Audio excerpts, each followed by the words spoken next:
আসসালামু আলাইকুম। আমরা যে কোয়েল পাখি ছাড়া অন্য যে দেশি মুরগিগুলো আমাদের ইনকিউবেটর মেশিনে বসাই সেই ডিমগুলো আমরা কোথা থেকে পাই? মূলত আমরা প্রথম যখন ইনকিউবেটর মেশিনটা কিনে তখন আমরা সেই সময়ে আমাদের গ্রামের বিভিন্ন বাড়ি থেকে আমরা ডিম সংগ্রহ করে সেইগুলো থেকে বাচ্চা উঠিয়েছিলাম। আলহামদুলিল্লাহ সেই বাচ্চাগুলো বড় হয়ে এখন বর্তমানে সেই বাচ্চাগুলো এখন বড় হয়ে ডিম দিচ্ছে। মূলত এখানে যে মুরগিগুলো দেখতে পাচ্ছেন এই মুরগিগুলো কিন্তু আমরা প্রথমবারের মতো আমরা আমাদের গ্রামের বিভিন্ন বাড়ি থেকে এই ডিমগুলো সংগ্রহ করেছিলাম। মূলত আমরা চেষ্টা করেছি অরিজিনাল দেশি মুরগিটা আমরা করতে, যার কারণে প্রতিটা বাড়ি থেকে আমরা যে দেশি মুরগির ডিমগুলো পাই একটা দুইটা করে সেই ডিমগুলো আমরা সংগ্রহ করে এই ডিমগুলো থেকে বাচ্চা উৎপাদন করে এখন বর্তমানে আলহামদুলিল্লাহ সেই বাচ্চাগুলো বড় হয়ে এখন বর্তমানে সেই মুরগিগুলো থেকে আমরা ডিম পাচ্ছি। তো যাই হোক, আমরা শুনে আসছি দেশি মুরগি পালন করতে কিন্তু অনেক সমস্যার সম্মুখীন হতে হয়। এছাড়াও অনেক সময় দেখা যায় আমাদের মুরগিগুলো খুব সুস্থ এবং সবল থাকে এবং খুব সুন্দরভাবে ডিম দেয়। তার মানে এই নয় যে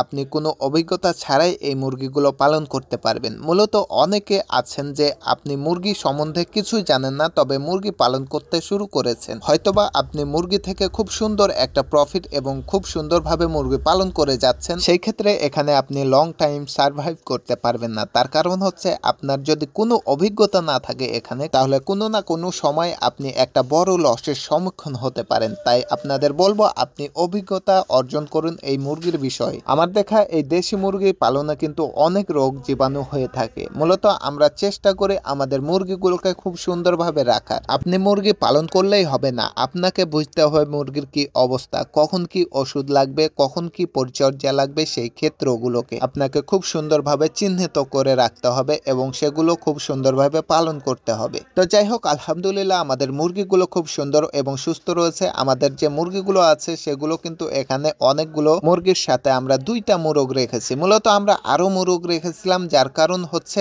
আমরা এখানে 20 ডিম করব। মূলত আমরা চেষ্টা করেছি 20 ডিম করার জন্য খুব সুন্দর এবং উপযোগী করে মুরগিগুলো তৈরি করার। পরবর্তী সময়ে আমরা দেখতে পাই যে এই দুইটি মোরগ দ্বারা আমাদের মুরগিগুলো 20 ডিমে কোনো রকম সমস্যা হয় না ইনশাআল্লাহ। তো সকলে সুস্থ থাকবেন, ভালো থাকবেন। আসসালামু আলাইকুম ওয়া রাহমাতুল্লাহি ওয়া বারাকাতুহু।